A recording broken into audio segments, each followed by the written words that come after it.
Efectivamente, recibí una invitación de la doctora Acevedo, que es la decana de la Facultad de Derecho de la Universidad Privada de Tacna, y el día de hoy, a las 7 de la noche en punto, estoy presentando mi libro, que es este que está acá, que es La Gran Usurpación, Memorias de Gobierno, que es un bestseller. En modestia aparte, es el libro más vendido hoy día en la capital, en Lima. Según reportes de la librería Crisol, es el libro más vendido en librerías, en todas las librerías de la capital, y también, como no, en la Feria Internacional del Libro, que ya acabó hace un par de semanas.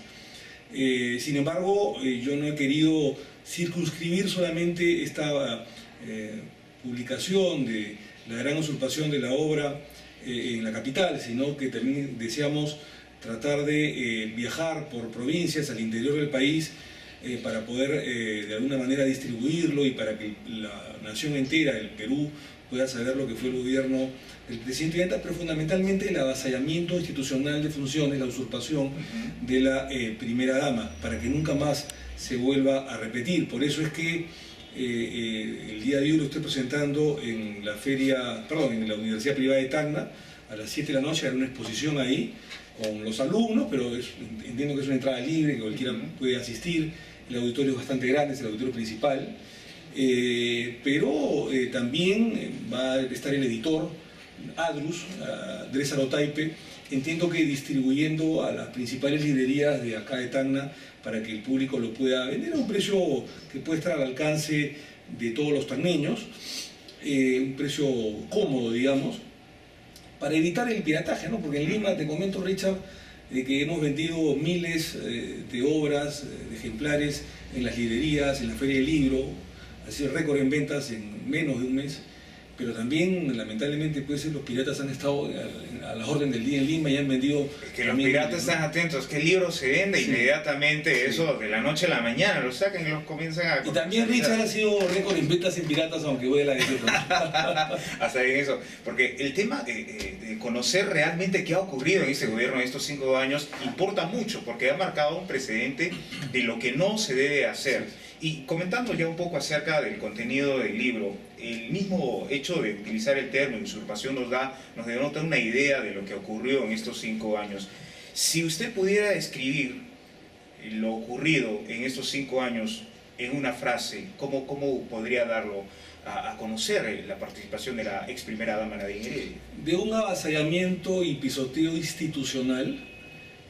Yo creo que acá hubo una poca preparación por parte de los gobernantes, fundamentalmente del presidente de la República, que no ejerció liderazgo, lamentablemente. Yo lamento, porque yo fui una de las personas que apoyé al presidente de la República cuando no era presidente, que apoyé a Ollanta. Yo fui abogado de Ollanta Humala, de la propia Nadine Heredia, antes que Ollanta fuera presidente de la República, antes que yo fuera congresista, antes que fuera vicepresidente.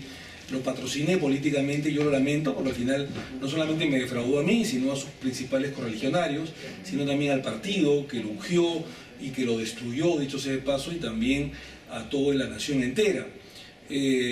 Cuando Ollanta Humala asume la presidencia de la República, lamentablemente el jefe de Estado abdica, cede su poder en manos de Nadine Heredia. Uno de los pasajes claves de este libro es cuando yo tengo una discusión con el expresidente del Congreso, un amigo en ese momento, Daniel Abugataz. Estábamos discutiendo y él me dice: oye, Omar, ¿en qué país vives? Me dice, y era el 6º mes de gobierno nada más, era enero del 2012, y me dice: ¿en qué país vives? En el Perú de facto rige un cogobierno, me dice. Un cogobierno. ¿Cómo le digo? Sí, un cogobierno. Mientras el presidente Ollanta lidera todo lo que es los temas de seguridad ciudadana, la Fuerza Armada, la Fuerza Policial, que es su especialidad. Bueno, ya vimos cómo quedó la seguridad ciudadana fundamentalmente en la capital y otras ciudades del país, en un desastre. Pero mientras Ollanta lidera la Fuerza Armada y la Fuerza Policial, que es su especialidad, Nadine Heredia lidera el Ministerio de Economía y Finanzas, la Cancillería, el Ministerio de Vivienda, el Ministerio de Transportes, Obras Públicas e Inclusión Social. Lo que me estaba diciendo era algo grave. Yo soy abogado, Richard, amigos de Radio 1, amigos de Tacna, y evidentemente que el que fue ungido como presidente de la República es el jefe de Estado, Ollanta. No puede existir un cogobierno, así sea su esposa, así sea su hermano, su hijo, lo que fuera. Entonces él cede poder en favor de su esposa, por eso que después se hace llamar la pareja presidencial. Tampoco existe pareja presidencial.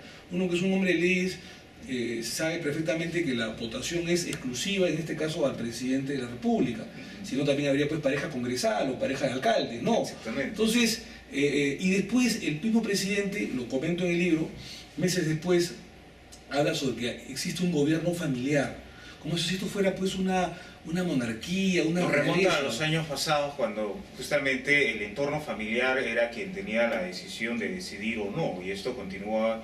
Una monarquía, una realeza, y yo creo que los primeros años, para hacer historia, Richard, amigo de Radio 1, para hacer historia de lo que sucedió en el país, los 2 primeros años hubo un cogobierno, en que efectivamente, como me dijo Aguataz, yo no le creía al principio, después pasaba el tiempo, le creí y bueno, empecé desde hace más de año y medio a denunciar esto, me peleé con el presidente de la República, tuve reuniones con él, discutí, lo escribo en el libro además, no me quedé callado, salí de la bancada y luego pasé a escribir este libro desde la oposición sobre memorias de gobierno, la gran usurpación.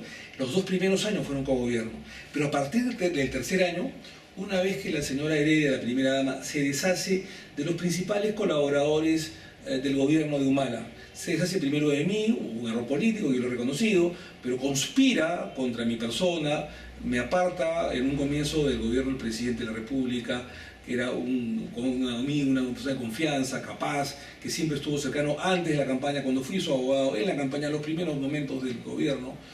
Se conspira contra mí, conspira contra Bugatás, contra Marisol Espinosa, que era la segunda vicepresidenta de la República, contra Salomón Lerner, que era la persona que hizo el personaje Humala y que fue el premier. El equilibrio que se buscaba al interior del gobierno, en el inicio justamente del gobierno, algo que cambió rotundamente luego con los constantes cambios también en las presidencias de los consejos de ministros. Se deshizo de Salomón Lerner, que le llevó un equipo importante, intelectual, de gente de izquierda, digamos, progresista, no la izquierda, digamos, cavernaria, ¿no? Sino una izquierda progresista, intelectual, moderna, que le lleva a Lerner a Humala en los primeros momentos. Se deshace de todos ellos.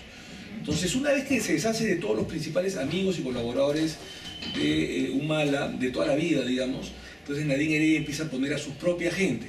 Y lo más contradictorio, Richard, es que comienza a colocar en puestos claves a gente que fue enemiga o adversaria del proyecto nacionalista, que no votó por Humala ni por ella misma, y que seguramente tenía muchos vínculos con gente de oposición, con gente del fujimorismo, con apristas, con gente que adversaba políticamente durante muchos años con el nacionalismo de Ollanta Humala.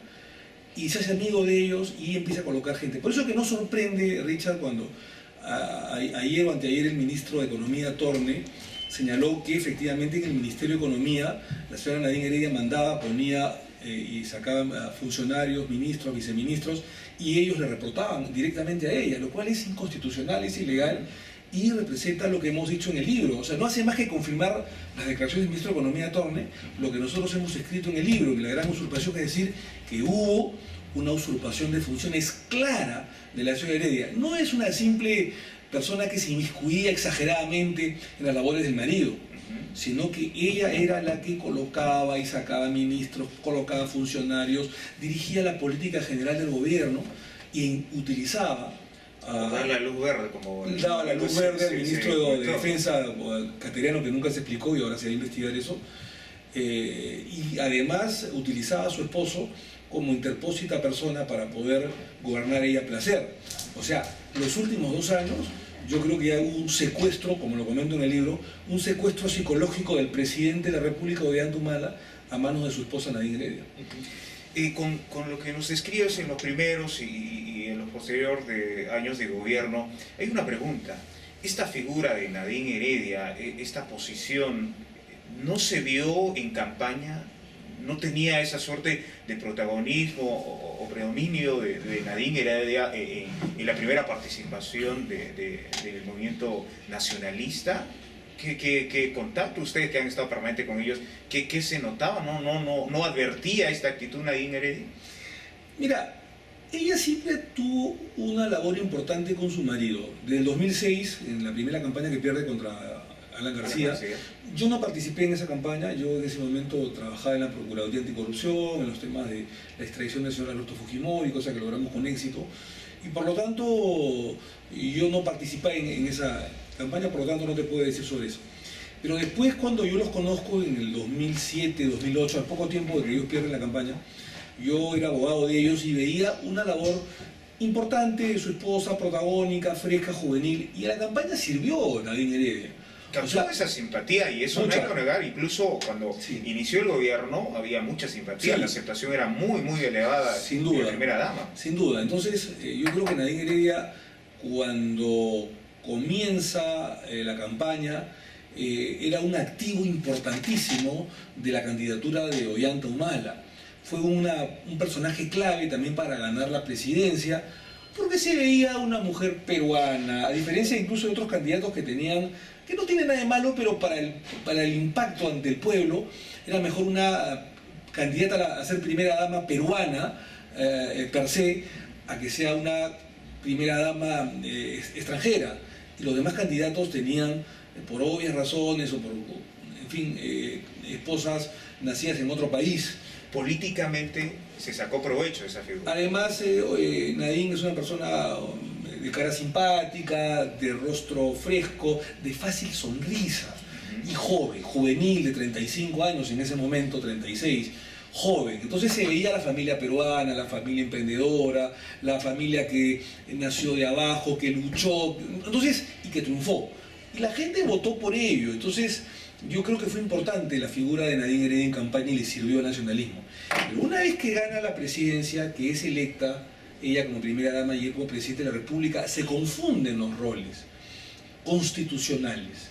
Entonces, está bien que tu esposa te ayude, ¿no es cierto? Eso sucede con todas las esposas que tienen o que han tenido los presidentes de la República o los congresistas. Sucedió con Belaúnde Terry con Violeta Correa, por ejemplo, con Toledo con Elian Carp, tan polémico el tema, pero era una mujer que ayudaba a su esposo, a Alan García con Pilar Nores, la misma Susana Iguchi con Alberto Fujimori en su momento antes que hubiese la pelea. Pero era gente que ayudaba, que colaboraba, y seguramente en el hecho matrimonial, yo creo que las esposas aconsejan, ¿no? Y te dicen, oye, ¿sabes qué? Nadie impide de que existe esa conversación. No, al contrario. Al contrario. Pero el tema de injerencia y la toma de decisión ya es algo muy distinto. Pero una cosa, Richard, es que la mujer colabore con su marido, lo aconseje, en fin, que ella misma sea activista política.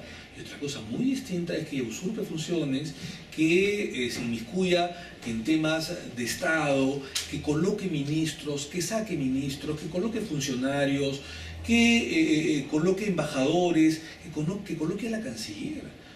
O sea, hemos tenido una canciller, mi querido Richard, que se llama Ana María Sánchez, que yo la conozco, es una muy buena persona, muy simpática, pero que no estaba preparada para el cargo de canciller de la República. Yo he conversado con muchos embajadores, con muchos diplomáticos en actividad y en retiro. Y ellos están absolutamente descontentos que una persona que no ha sido primero embajadora en ningún país del mundo, ¿no es cierto?, que no ha representado al país en ninguna ciudad, en ninguna capital del mundo, ni importante ni mediana, que era jefa de gabinete del anterior canciller, que no tenía la preparación académica, ni diplomática, ni política, por amistad con la señora Heredia, haya pasado a ser durante más de año y medio canciller de la República. ¿No es cierto? La señora Ana María Sánchez. Entonces ha causado, digamos, mucho fastidio de mucha gente que sentía ser mucho más capaz que Ana María Sánchez y que pudo ser la ministra o ministro de Relaciones Exteriores, canciller de la República.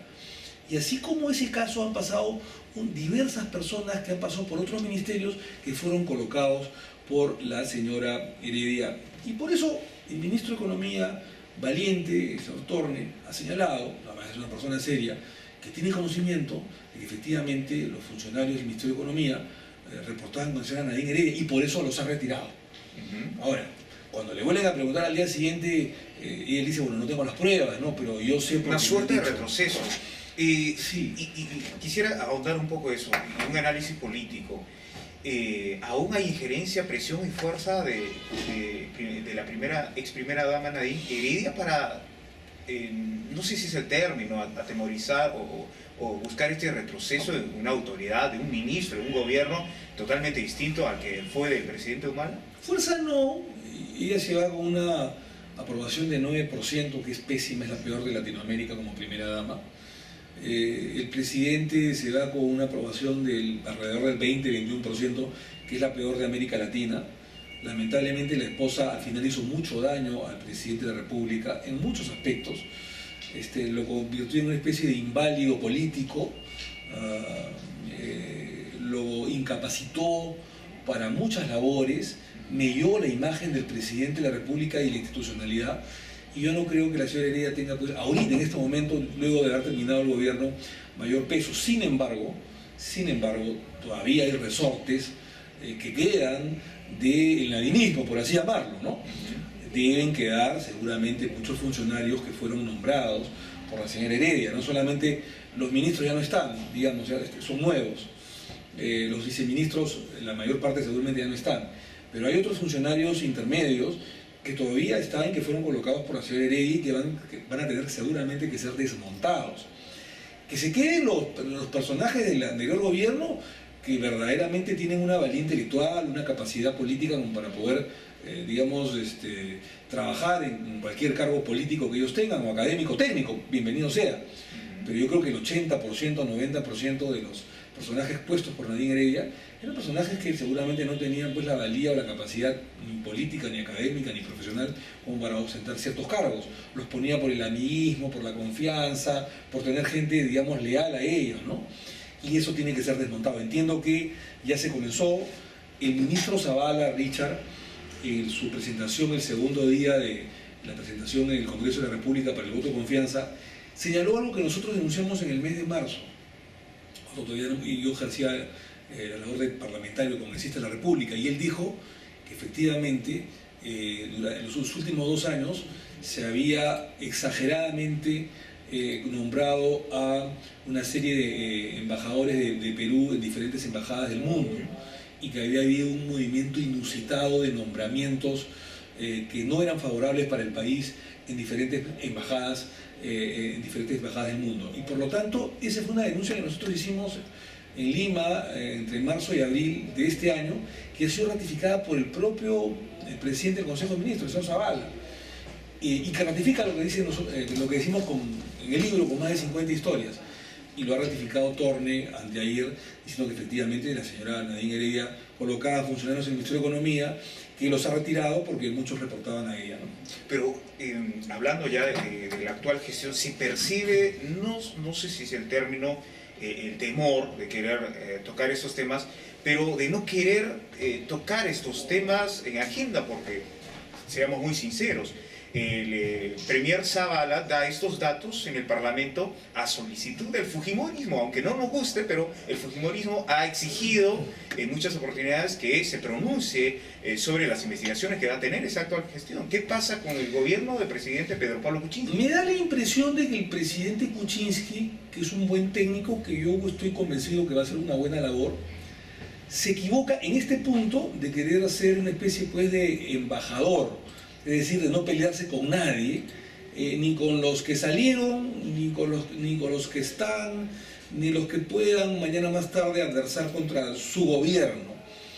Y eso tampoco puede suceder, mi querido Richard, porque yo creo que los jefes de Estado, si bien es cierto, tienen que tender puentes con la oposición, lo comento en el libro, que ese fue un error de Ollanta-Humala, de tender puentes con diversas personas que confrontan su gobierno, pero tampoco te puedes hacer de la vista gorda con hechos graves que han sucedido. O sea, tampoco puede haber una política de borrón y cuenta nueva. Entonces, lo que ha hecho Kuczynski es tratar de no pelearse con nadie y sumar, lo cual es un error. Porque, repito, está bien conciliar, está bien consensuar, está bien tender puentes de plata, pero tampoco te puedes exageradamente hacer de la vista gorda en una especie de borrón y cuenta nueva. Sin embargo, yo creo que este es lo importante de tener un sistema democrático en el país, Richard, que todavía funcionen los equilibrios de poder. Para eso está el Congreso de la República. El Congreso muchas veces es criticado y no tiene una buena imagen, porque hay parlamentarios que a veces contaminan la imagen institucional del Congreso. Pero para eso justamente está este sistema de contrapesos. Cuando hay una ligereza, o cuando hay un tema que el Ejecutivo no quiere ver, para eso está el Parlamento, para fiscalizar. Y para eso están los contrapesos, y por eso es que la mayoría parlamentaria, no solamente de Fuerza Popular o del Fujimorismo, le ha exigido puntualmente al ministro Zavala que ponga los puntos sobre las IES. Y exigido o no, los ha puesto Richard. Exigido o no, digamos, contra las cuerdas o no, el ministro Zavala ha dicho sí, efectivamente, nos han entregado un país, por ejemplo, que no nos dijeron en la transferencia, con 3.3% de déficit fiscal. El gobierno de Humala, Richard, recibió el país en bonanza, recibió el país en azul, con 0% de déficit fiscal. Y él no dijo nada y lo está entregando con 3.3 de déficit fiscal. Y lo dijo el ministro Zavala. Y también lo dijo. Han habido también puestos en diferentes ministerios que se han puesto políticamente. Y también ha dicho que han habido una exagerada, inusitada nombramientos de embajadores en diferentes puntos del país que ellos han desactivado, con lo cual quiere decir que le están envenenando la plana al gobierno. Y también ha dicho de que lamentablemente el gobierno del presidente Ollanta Humala no puso freno ni se pronunció acerca de lo que está pasando en Venezuela, ¿no es cierto?, donde hay una dictadura, una autocracia, y lo consintió. Ya creo que se están pronunciando. Y si el presidente o el jefe de Estado quiere ser de sumo pontífice, de embajador, y no mirar lo que pasó antes, porque no que se quiere pelear con nadie, bueno, para eso están sus ministros. Y ya los ministros, mi querido Richard, han empezado a hablar. De repente no el jefe de Estado porque no quiere pelearse con nadie, pero sí los ministros. Por ejemplo, Basombrío ya ha hablado de escuadrones de la muerte y ha hecho una crítica al gobierno anterior sobre cómo ha recibido el Ministerio del Interior, con el descalabro del tema de seguridad ciudadana. Felizmente Tacna es una ciudad tranquila, pero lo que pasa en la capital, lo que pasa en el norte del país, en otras ciudades, es insostenible, un nivel delincuencial terrible, en la que lamentablemente hay una inoperancia por parte de la gestión Humala anterior en temas de seguridad ciudadana. Y también ha hablado el ministro de Economía respecto de cómo nos dejaron la economía con un retroceso, con una desaceleración económica, cosa que no recibió Humala porque lo recibió con 6-7 puntos porcentuales de crecimiento económico. Nos ha devuelto con 3 puntos o 2.8. Ha habido un retroceso. Y además de todo este tema de la usurpación de la ciudad de Nadine en el Ministerio de Economía y cómo los funcionarios reportaban a ella, pero también se ha hablado en otros ministerios de ciertas bombitas de tiempo que le han puesto el gobierno anterior a este. Por eso que yo creo que, al margen de que el presidente Kuczynski no se quiera pelear con nadie, ya sus ministros principales están hablando, ¿no? Pero hay cierta percepción de que por la presión mediática, la presión del mismo Parlamento, estos temas recién salen a luz. Para finalizar, recordamos mucho los calificativos y la participación que tuvo en su momento el padre de los señores Humala, el señor Isaac Humala, que siempre desde un inicio ha sido muy crítico en la participación de Nadine Heredia, incluso calificando en algunas oportunidades como borrachita por poder. Ahora, con lo que ha ocurrido, ¿le damos la razón? Sí, claro, y lo comento en el libro. El señor Isaac Humala, el primer año fue muy duro, mucha gente no le creía, me sumo al tema, pero con el correr del tiempo hasta se quedó corto, ¿no? Cuando hablaba que su nuera, la ex primera dama, en ese momento primera dama Nadine Heredia, estaba borrachita de poder. Yo creo que esa borrachera llegó al paroxismo y ya no era borrachera, sino una orgía de poder, ¿no es cierto? Que le hizo mucho daño al país, porque lo que hemos tenido, Richard, es una ausencia de liderazgo. Hemos tenido un presidente pusilánime, frágil, débil, ¿no es cierto?, en la que por eso que aumentó la inseguridad ciudadana, porque no había un líder que combatiera, por ejemplo, la seguridad ciudadana. No había un líder que, por ejemplo, llevara el crecimiento económico y la lucha contra la disminución de la pobreza a límites importantes. En los anteriores gobiernos se disminuyó la pobreza a límites importantes, de 48% a 22% o a 25%, y él apenas lo bajó a 22%. O sea, ¿se redujo la pobreza en el gobierno Humala? Sí, pero de manera desacelerada, de manera lenta, cosa que él no la recibió, Richard. Y creo yo que ese desastre institucional, ese desastre en los temas de seguridad ciudadana, la desaceleración económica que hubo en el país, es parte justamente de que la propia primera dama opacó al presidente de la República. Y hay muchas pruebas. Una es la famosa luz verde a Cateriano, ¿no es cierto? ¿Qué tenía la primera dama que darle luz verde según la propia grabación que el propio Cateriano Habrá que investigar a quién, nunca quiso decir Cateriano con quién estaba hablando. Irán compras, habrá que investigar esos temas. Y hablaba de la famosa luz verde, que la señora Heredia le daba luz verde. Pero hemos visto en innumerables oportunidades que Nadine Heredia le enmendaba la plana al presidente de la República. En el tema Repsol, por ejemplo, cuando habló que Repsol, el tema de comprar el Estado el 50% o parte de Repsol y las refinerías no van. Al margen de que si fue una buena o mala decisión, ella no fue elegida por el país como para decir de que la compra a Repsol no iba a consumarse. No solamente el tema Repsol, el tema grave de cómo se inmiscuye usurpando funciones del premier César Villanueva en el tema de la remuneración mínima vital, cuando señala de que el aumento al salario mínimo vital no iba y que no iba a aumentarse un sol, desautorizando al premier Villanueva, y por eso renunció. Cuando hablaba de sus ministras, cuando por ejemplo viajaba a Brasil o a diferentes partes del mundo con protocolos de jefa de Estado, de presidenta de la República. Y nosotros en la interna, fíjate que este libro, Richard, para culminar la nota, tiene más de 50 historias que a mí no me contaban. Este no es un libro de chismes, este es un libro de testimonio, este es un libro de historia política, que yo creo que todas las personas que se precien de querer postular algún cargo público o que les guste la política, lo deben obligatoriamente de tener, porque acá, como tú bien dijiste en la presentación, este libro es lo que no se debe hacer y debe sentar un precedente de que justamente no debe existir usurpación de funciones por parte de ninguna persona que no haya sido elegida por voto popular. Y por eso, Richard, para culminar, te debo decir de que el gobierno del presidente Ollanta deja varios pasivos, como por ejemplo temas de corrupción, ¿no? Las famosas agendas de la señora Nadine Heredia. Es un tema que tiene muchísimo por investigar y que esperemos que también se pueda dar en esta actual gestión.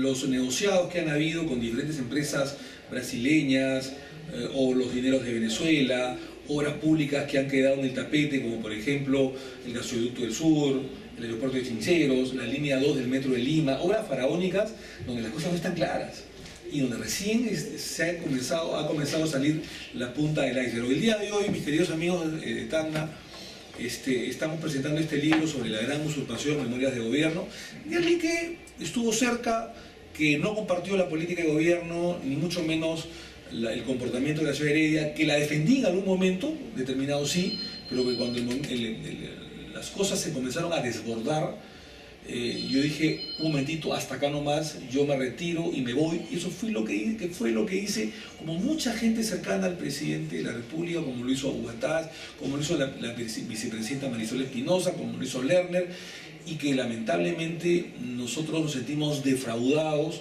con el presidente de la República, porque nosotros somos leales a la nación.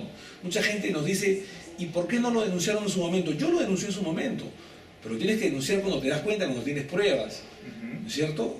Entonces lo denuncié hace año y medio, me convertí en opositor del gobierno hace más de un año, escribí el libro, lo presenté, porque uno, Richard, es leal al Estado peruano, a la gente que lo eligió.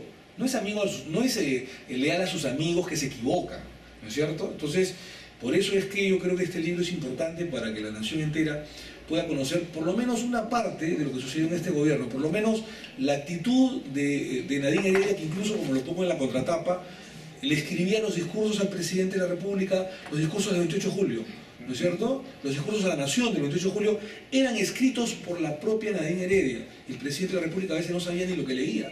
Tan grave es que a veces se equivocaba cuando leía, porque claro, recién se da cuenta del momento que los leía el propio 28 de julio en el Congreso. Se perdió la oportunidad de dar ese gran cambio o la gran transformación que se ha dado. Por eso que en el libro le pongo la gran usurpación. Lo único que hay que reconocerle al presidente, porque todo no fue malo, por supuesto, han habido algunas cosas buenas, es que funcionaron los programas sociales. Yo creo que el activo principal del presidente de la República, de Ollanta es justamente los programas sociales como Beca 18, Pensión 65, Cuna Más, los programas sociales de Jaliguarma, entre otros, que sí funcionaron y que fue el principal activo del presidente de la República. En eso hay que felicitarlo. pero en los temas de economía, en los temas de seguridad ciudadana, de crecimiento económico, de eliminación de la pobreza, de liderazgo, yo creo que nos deja un país al debe. Él prometió una gran transformación, que fue el plan de gobierno, con una hoja de ruta, y en gran parte mucha gente se sintió absolutamente traicionada, porque fue más de lo mismo. Y el país no votó por más de lo mismo, votó por un cambio, por una gran transformación. Y lamentablemente eso no hubo. La gente no votó por las agendas, la gente no votó por lavado de activos. Y lamentablemente eso fue lo que aconteció. Este es un libro, te repito, Richard, no de chismes, no que me contaron, es un libro de testimonio, es una crónica que a mí me consta porque la vi, porque la viví, porque discutí, porque peleé en la interna, y lamentablemente, así como a mí, como a Marisol Espinosa, como a Bugatás, como a Lerner, como a muchos, no nos hicieron caso. Y por eso yo creo que es un testimonio que lo presenté hace un mes en el Congreso de la República con un lleno de bandera, que ha sido aceptado por tirios y troyanos. Nadie ha refutado el contenido del libro, ni siquiera el propio presidente de la República. Lo máximo que pueden haber dicho, bueno, está dolido, lo dice por revancha, lo máximo. Pero nadie ha refutado la verosimilitud del contenido del libro. Es un libro real donde se dicen cosas con detalle, con anécdotas, con fechas, con personajes. Es rico en prosa, y es un libro además que no solamente lo pueden leer abogados o políticos, la nación entera, porque está escrito con una prosa ligera, una prosa amena, una prosa que está hecha para todo el mundo. Y que es algo que hemos vivido todos los peruanos en estos últimos 5 años. Gracias por estar aquí en los estudios de la radio. Solamente nos piden si es que hoy o en qué librería podría la gente que nos escucha adquirir este libro. Mira, el día de hoy, te repito, está siendo presentado el libro en la Universidad Privada de Tacna. Va a haber un lote importante para que la gente lo pueda adquirir. Seguramente van a tener preferencia los alumnos de la Facultad de Derecho de la Universidad Privada de Tacna, y va a haber un lote importante que va a estar a la venta en la propia Facultad de Derecho de la Universidad Privada de Tacna. Sin embargo, el día de hoy está llegando el editor Andrés Arotaipe de la editorial Adrus, y lo va a poner a la venta en las principales librerías de la ciudad taneña. Muchísimas gracias por estar y compartir estos minutos que nos habla un poco de lo que hemos vivido en estos últimos 5 años.